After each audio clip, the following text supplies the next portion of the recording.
오늘은 우리가 2024년도 성탄절 감사예배입니다. 성탄주일은 이날이 예수님이 태어났다고 그런 것이 아니라 기념하는 날이에요.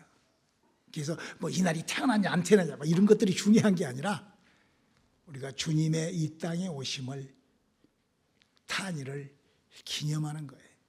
그게 큰 거예요. 이게 그 목적이 다른 데다가 이렇게 빗나가 버리면 이상한 것이죠. 오늘 2024년도 12월 22일 날 주일 설교 제목은 구유에서 들려오는 주님의 음성을 들어보자. 주님이 나신 그 구유를 통하여 성경은 하나님은 우리에게 어떤 음성을 주시는가 하는 그런 말씀을 한번 준비해 봤습니다. 우리 하나님의 말씀 누가복음 2장 1절로 7절에 있는 말씀 다 한 목소리로 합독하실까요? 시작. 이때에 가이사 아구스도가 영을 내려 천하로 다 호적하라 하였으니 이 호적은 구레뇨가 수리와 총독되었을 때에 첫 번 한 것이라.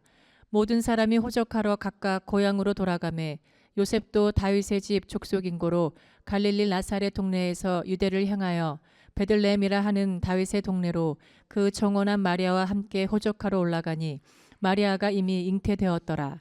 거기 있을 그때에 해산할 날이 차서 맏아들을 낳아 강보에 싸서 구유에 뉘었으니 이는 사관에 있을 곳이 없음이러라. 오늘 목사님 설교를 요약을 해놓은 요약집이 주보에 있습니다.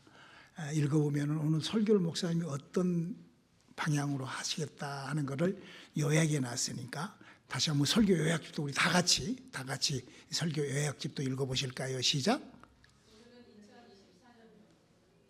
오늘은 2024년도 우리가 맞이하는 성탄주일입니다. 우리를 구원하시는 예수님이 구유에서 태어나신 것을 기념하는 그런 날이랍니다. 우리 믿음의 성도들에게 오늘 설교는 구유에서 들려오는 주님의 음성이라는 제목으로 말씀을 선포해 보겠습니다. 우리 모두 다 같이 구유를 통하여 우리에게 들려주시는 주님의 음성에 함께 해보시길 바랍니다. 첫 번째로 주님이 구유로 오신 것은 겸손하심으로 구유로 오셨다고 생각합니다. 만왕의 왕이신 창조주이신 주님께서 구유로 오심으로 겸손을 나타내 주신 것이랍니다. 그러므로 예수를 구주로 믿는 사람이라면 그 믿음의 근본이 겸손과 함께해야 할 것입니다. 두 번째로는 믿음의 자부심일 것입니다.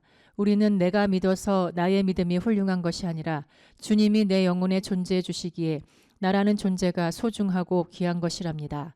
우리 인간은 그릇과 같은 존재이기에 내가 내 안에 무엇을 담느냐는 너무나 중요하답니다. 우리가 예수를 믿을 때 시작되는 하나님의 은혜로 하나님의 성령을 내 영혼에 모시고 사는 삶은 우리 인생이 살아가는 삶 속에 너무나 중요하답니다. 우리 성령의 은혜가 시작되도록 나를 훈련해 봅시다. 그래서 세 번째로 구유에서 들려오는 소리는 아담과 하와로부터 이미 죽어있던 우리의 영을 살리는 작업이 너무나도 중요하다는 것이랍니다. 예수를 믿어 하나님의 자녀가 되는 길은 오직 나의 죽어있던 영이 살아나 말을 하고 은사가 나의 삶과 함께 하셔야 하는 것입니다. 아멘. 오늘은 말씀드린 대로 제목대로 2024년도 주님 탄생일을 기념하는 탄생 예배로 지금 우리가 드리고 있습니다. 바로 우리 주 예수 그리스도께서 이 땅에 오신 그런 예수 탄일이죠. 그리고 우리가 잘 아시는 바와 같이 예수님은 바로 말들이 사는 마국간 구유에서 태어났다는 것을 우리는 잘 압니다. 그래서 오늘은 그 구유에서 들려오는 예수님의 음성을 들어보자는 주제로 오늘 설교 말씀을 제가 준비해 봤답니다. 사랑하는 성도 여러분, 이 미국에서 가장 영향력 있고 또 가장 존경받는 대통령은 아브라함 링컨 대통령입니다.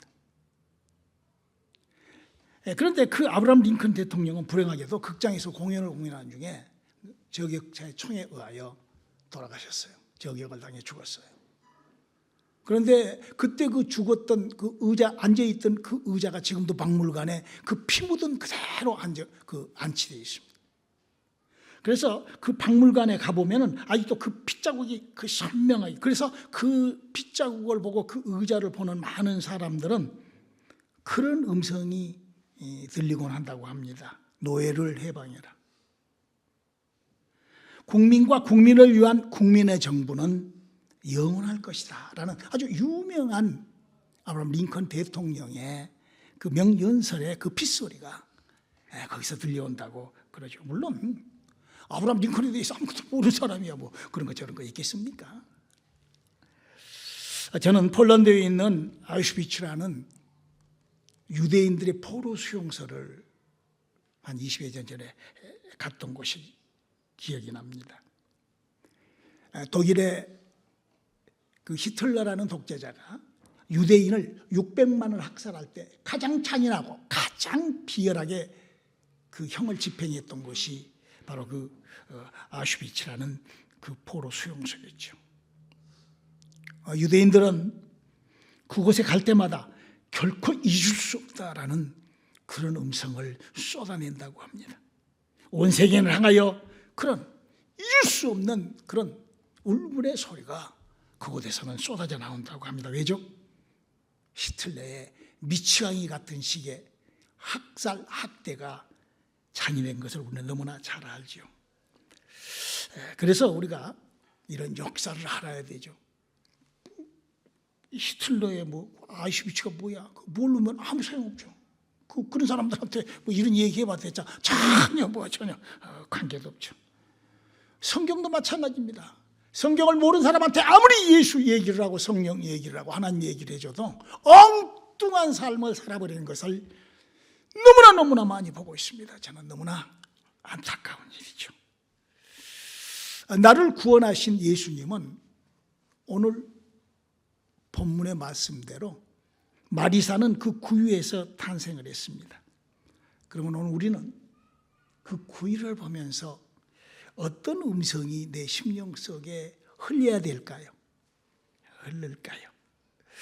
우리가 이 크리스마스를 통하여 우리 주님이 우리에게 어떤 음성을 들려주신 구유를 우리가 상상하면서 생각을 하면서 여러분들은 무슨 소리를 들으신지 오늘 한번 그 내 심령에 흐르는 소리를 한번 기울이서 보시기 바랍니다.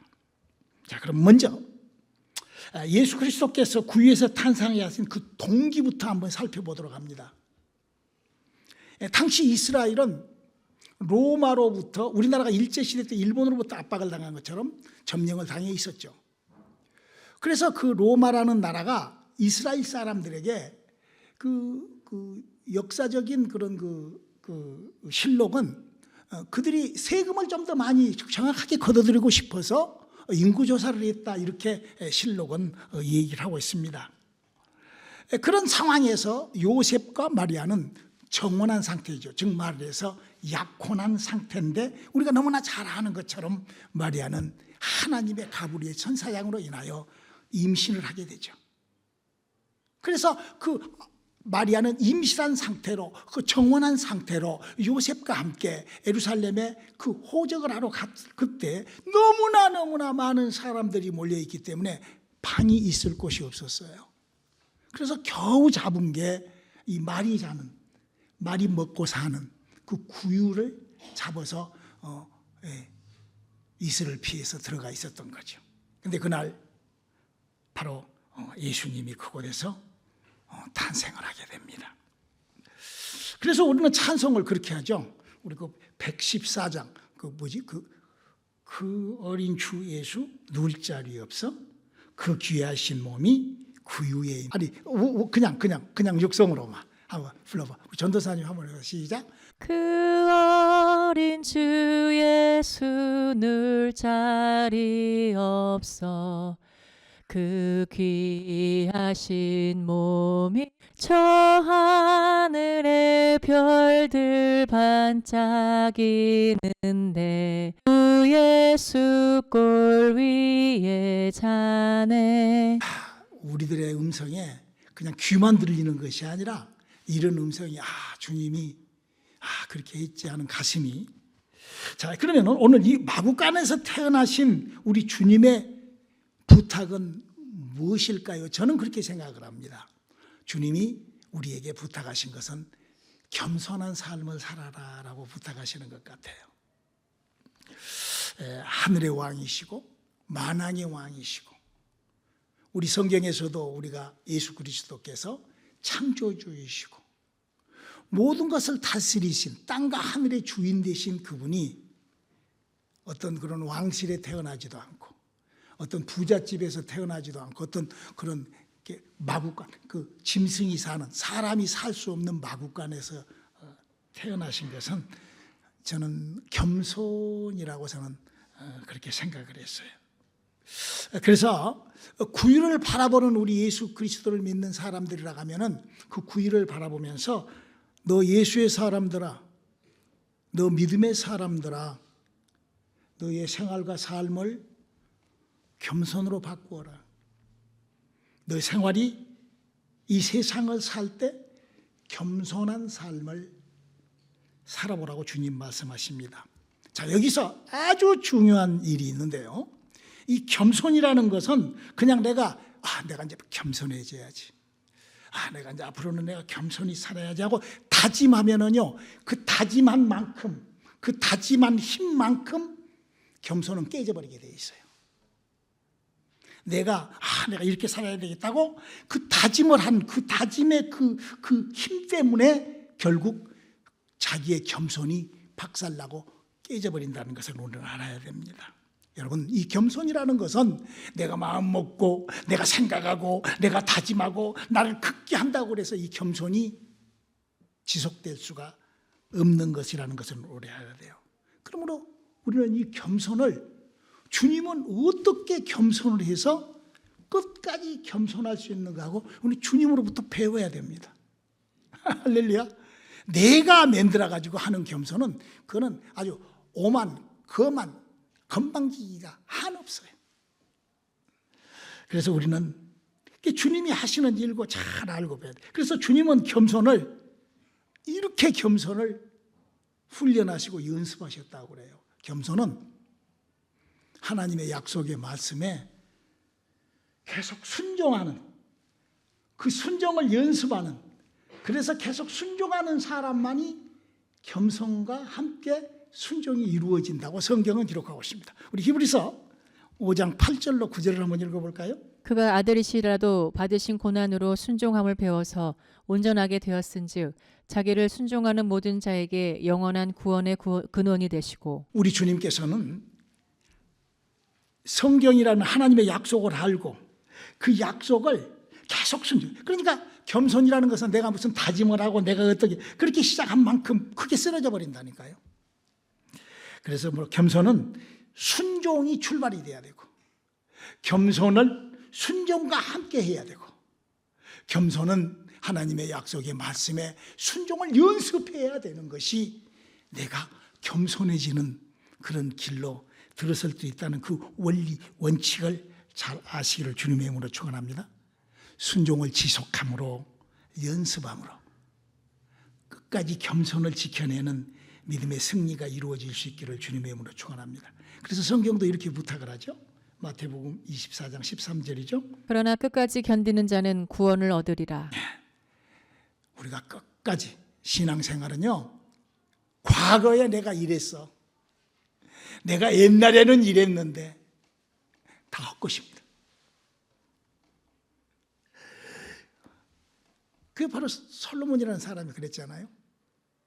우리 한번 잠언서 16장 18절로 19절 한번 읽어볼까요? 교만은 패망의 선봉이요 거만한 마음은 넘어짐의 앞잡이니라. 겸손한 자와 함께하여 마음을 낮추는 것이 교만한 자와 함께하여 탈취물을 나누는 것보다 나으니라. 여러분, 솔로몬이라는 사람은 얼마나 하나님하고 교제가 깊었어요. 이 지구촌에서 그 사람보다도 더 지혜가 많고 그 사람보다도 더 하나님의 지식이 충만했던 사람은 없습니다. 그런데 그는 결국 망해가면서 이런 얘기를 남겼던 거예요. 솔로몬은 주님을 만나고 너무나 좋았죠. 모든 것이 다 좋아졌죠. 그래서 좋은 것하고 같이 어울리고 놀다가 자빠지다가 이렇게 교만한 자와 함께 패망의 선봉이 됐다라고 자기 스스로를 고백하는 것이 있습니다. 그러므로 우리 주위에 혹시 누가 조금 약속의 말씀과 달리 성경은 그렇게 되어 있는데 엉뚱한 소리를 하는 데는 우리가 될 수 있으면 피해야 되는 거예요. 여러분, 하나님의 약속은 그렇게 되어 있는데 엉뚱한 소리를 하면은 그는 하나님 말씀에 순종하지 않는 거잖아요. 그래서 사도 바울은 이렇게 우리들에게 부탁을 하죠. 고린도후서 6장 14절입니다. 너희는 믿지 않는 자와 멍해를 같이 하지 말라. 여러분 성경을 들고 떠들어대도요. 그 성경에 없는 성경을 다르게 해석하는 것은요. 믿지 않는 자보다도 더 못한 짓이에요. 여러분 아무리 그가 목사 아니라 신학 박사라 할지라도 성경도 모르고 떠들어대는 거는요. 그거는요. 믿지 않는 자보다도 더 잔인하고 더 못된 짓이라는 것을 알아야 돼요. 그 멍해를 같이 하지 말라는 거예요. 구유에서 그런 음성이 들려오는 것 같아요. 성 어거스틴이라는 사람 유명하죠. 그 사람이 그런 얘기를 했대요. 어거스틴님, 기독교인들에게 가장 큰 덕목이 무엇입니까? 라고 물어봤더니 그 사람이 첫 번째도 겸손이요. 그래, 두 번째도 겸손이요. 겸손한 자가 기독교인이다 라고 얘기를 해요. 여러분 그 성 어거스틴이라는 사람은요 그냥 종교인입니다. 그 기독교라는 종교를 걸치고 살았던 사람이에요. 여러분 이 세상의 그 모든 종교인들도 다 겸손에 대해서 다 알고 있습니다. 겸손해야 된다는 건 다 알고 있습니다. 우리는 겸손을 어떻게 해야 된다고요? 주의 약속의 말씀을 정확하게 발견하고 알고 그 말씀에 나를 순종시키는 그 사람이 겸손이 시작된 사람입니다. 잘 폭넓게 이해가 되시기를 부탁드립니다. 2024년도 우리 주님께서 우리들에게 구유에서 들려주시는 그 음성은 겸손을 시작하라. 두 번째로 우리 주님께서 우리들에게 부탁하신 것은 자부심을 가져라.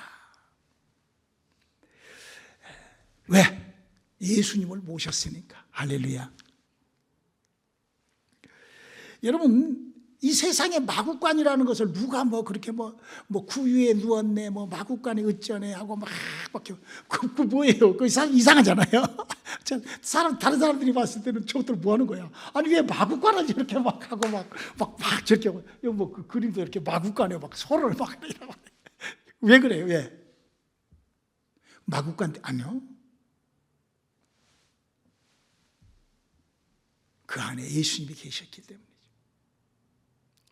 그 안에 만왕의 왕이신 우리의 생명의 근본이신 예수님이 우리 안에 그렇게 예수님이 계시기 때문에 우리는 다 여러분 하나님의 자식이요. 할렐루야. 천국의 주인이요.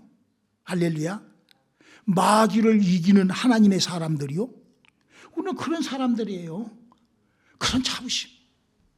내 안에 하나님을 모신 그 자부심. 그래서 사도 바울도 우리들에게 이렇게 얘기를 합니다. 고린도후서 4장 7절로 10절을 한번 읽어볼까요? 보배를 질그릇에 가졌으니 이는 능력의 심히 큰 것이 하나님께 있고 우리에게 있지 아니함을 알게 하려 함이라. 우리가 사방으로 우겨쌈을 당하여도 쌓이지 아니하며 답답한 일을 당하여도 낙심하지 아니하며 핍박을 받아도 버림바 되지 아니하며 거꾸로 트림을 당하여도 망하지 아니하고 우리가 항상 예수 죽인 것을 몸에 짊어짐은 예수의 생명도 우리 몸에 나타나게 하려 함이니라. 그렇습니다. 우리는 이 세상을 살다가 어느 날 예수를 믿다가 하나님을 만난 사람, 성령을 내 영혼에 모신 사람, 하나님의 은사와 내가 함께하는 내 생활에 하나님이 계시니까 나와 하나님이 함께하니까 우리는 그런 자부심이 있는 거예요. 제가 얼마 전에 경상도에 영주라는 곳이 있는데 거기를 가보면 이왕이라는 우리나라 대한민국 돈 1,000원짜리의 그 그림에 그걸 내가 봤어요. 공부했던 그 서원이 나오는데 그 서원이 왜 유명하냐 그러면 이왕이라는 사람이 공부를 해서 유명하대요. 그래갖고 우리나라 1,000원짜리 돈에가 거기 이렇게 그림으로 이렇게 그려져 있는데 그 그림에 한 가지가 더 있어요. 그게 뭐가 있는 거니? 소나무가 하나 그려져 있더라고요.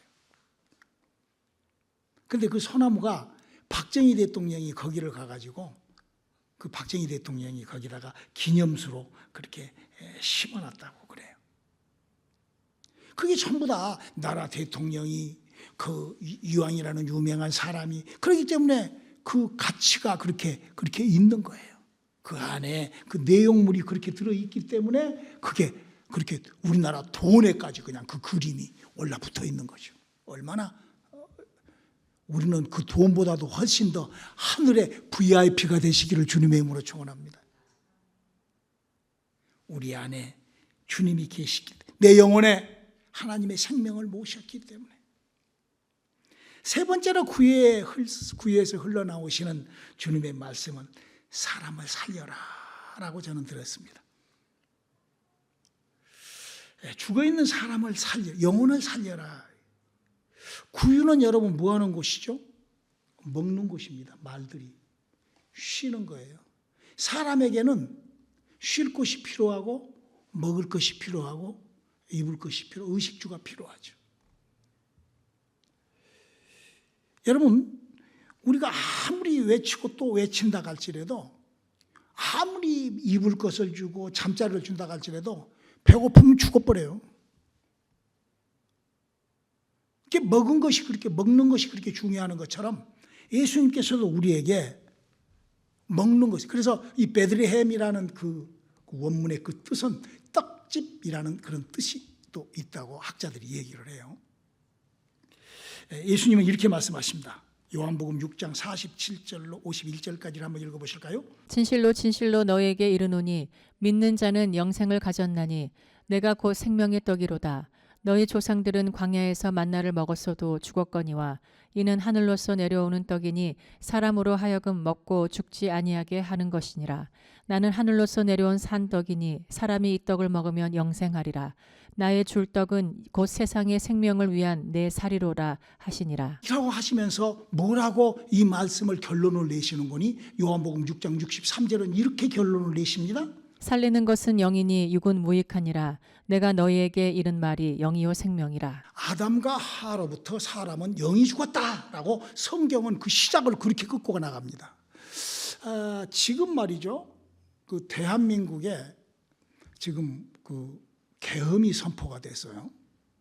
근데 지금 대한민국이 이상한 그 쪽으로 지금 나가고 있습니다.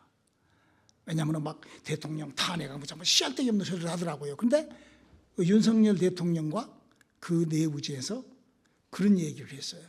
내가 이 계엄을 선포하는 이유가 부정선거를 해서 나라가 개판이 되어 있기 때문에 계엄을 선포했다. 이렇게 지금 딱 카탈로그가 그렇게 되어 있습니다. 근데 그거를 다 애곡막 시키는 거예요. 마치 예수 그리스도에 대하여 기독교가 애곡시켜버리듯이.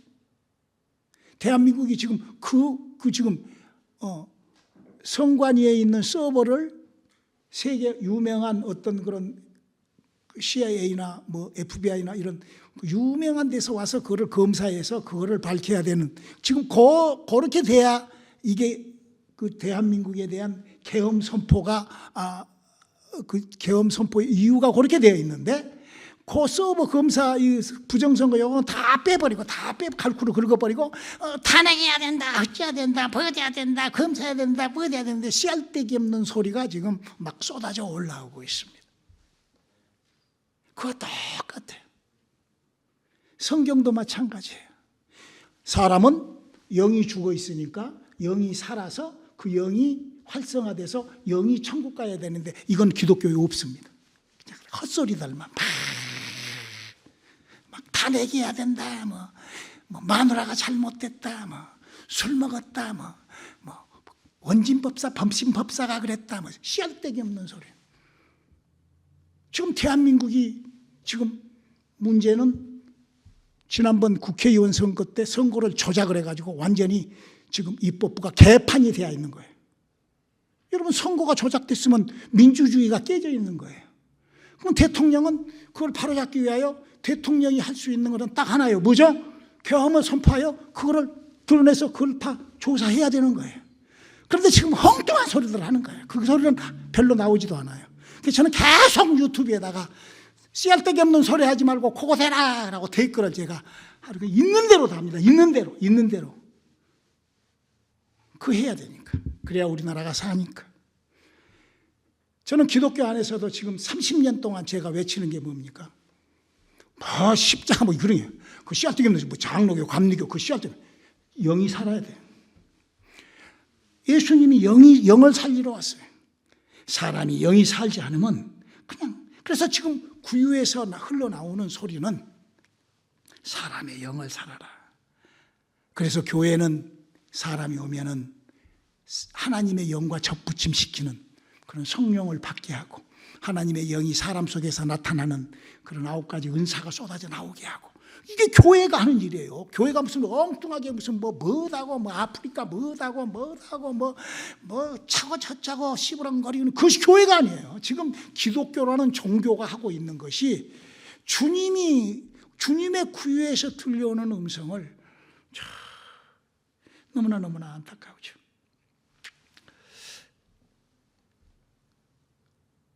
예수를 만나면 달라집니다.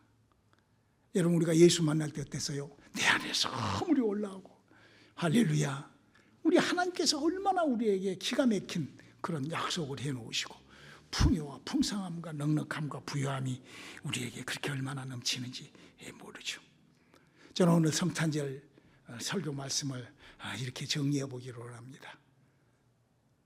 구유에 오신 주님께서는 구유를 통하여 우리들에게 우리의 심령 속에 너 겸손한 너의 인생을 셋업하고 시작해라. 할렐루야. 어떻게 해요? 주님 어떻게 해야 제가 겸손해질 수 있을까요? 기록된 말씀을 정확하게 보고 이 정확한 말씀에 순종해라. 우리 전도사가 어제도 그런 얘기를 해요. 목사님 어떻게 그렇게 굳건히 좀 타협 좀 하고 좀 세상하고 좀 타협해 갖고 좀 이렇게 좀 군소리도 집어넣고 잡소리도 집어넣어 가지고 좀 교회를 분석. 전 그렇게 할 수 없습니다. 저는 그런 햇소리 갖다가 집어넣어 가지고 무슨 유튜브에 떠돌아다니는 것 갖다가 성경에다가 집어넣어 가지고 그 장난칠 수가 없습니다. 왜? 영혼은 그렇게 더러워져서는 안 되는 거거든요. 그것이 바로 내 영혼에 더러운 찌꺼기가 끼기 시작하는 거죠. 겸손이 뭐예요? 하나님의 약속의 말씀에 절대 순종하고 겸손하는 거예요. 그랬을 때 우리가 체험하잖아요. 하나님을 내 안에 모셨잖아요. 할렐루야. 그 자부심, 그 프라이드, 그걸 지켜야 돼요. 이거 내 것이니까. 이건 내 거예요. 이건 하나님이 내게 주신 선물이에요. 이걸 놓칠 수가, 이걸 다른 것들하고 같이 연합시키고 부합시키고 육신의 정욕과 안목의 정욕 때문에 내가 이거를 갖다가 탓스게 내가 어떻게 그렇게 해서는 안 되는 거예요.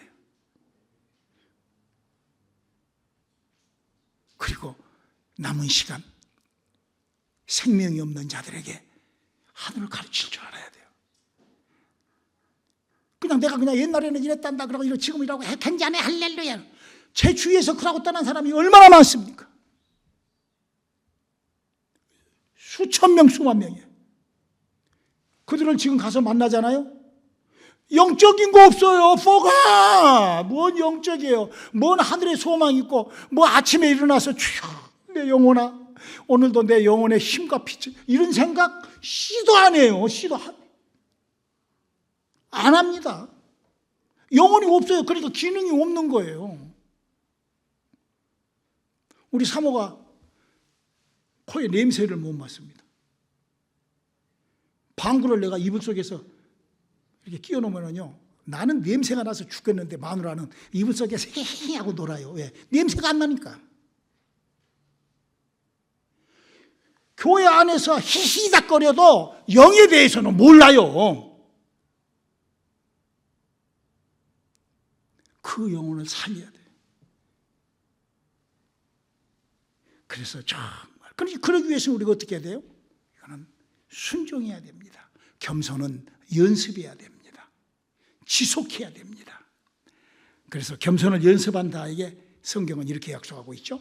야고보서 4장 6절입니다. 그러나 더욱 큰 은혜를 주시나니 그러므로 일렀으되 하나님이 교만한 자를 물리치시고 겸손한 자에게 은혜를 주신다 하였느니라. 이런 하나님이 준비된 약속에 동참하는 우리 2024년도 성탄 주일이 되시고 우리 주님이 주신 구유에서 흘러나오는 말씀이 우리의 심령에 그렇게 스며들 수 있는 시간들로 함께 하시기를 주님의 이름으로 부탁드립니다. 기도하시겠습니다. 하나님, 우리에게 주신 귀한 생명의 말씀으로 오늘도 함께 은혜 나누어 봤습니다. 하나님께서 우리 안에 시작하신 귀한 일들로 함께하는 우리들 되게 도와주시옵소서. 예수님의 이름으로 기도드렸습니다.